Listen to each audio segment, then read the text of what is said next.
Now, there's concern that low-paid and insecure workers are at greater risk of exploitation because of the pandemic.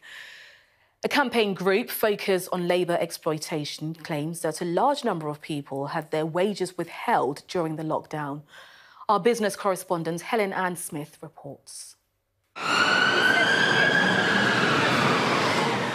The throng of cities, the matrix of modern life, is propped up by people whose work is insecure. But in the shadows, there's exploitation, and it's gotten worse.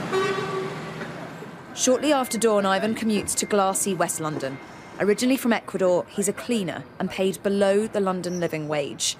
Since the pandemic, when some staff were let go, he claims his workload has doubled for no extra pay.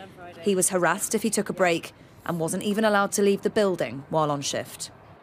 Empezaron a intimidarnos de la manera de vigilarnos, que no nos sentemos, que estemos totalmente visibles todo el tiempo. It must have been very stressful for you. Pasamos un tiempo mal y estresados, o sea, no solo yo, sino mis compañeros.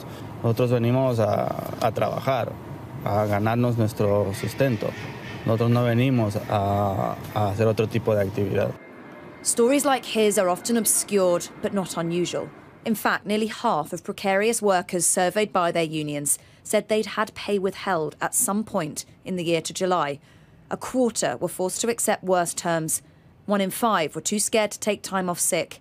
And there were also more reports of sexual harassment. Early lockdowns and job losses left workers with few alternatives and therefore fewer choices.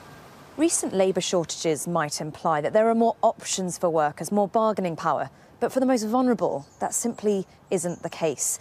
The pandemic's offered some employers the excuse to embed exploitative practices. And for those who simply can't afford to take even a week unpaid or who don't speak English, the risks are simply too high. This is compounded, say experts, by inadequate safety nets, very low statutory sick pay and delays in benefit payouts. When the system allows poor behaviour happens.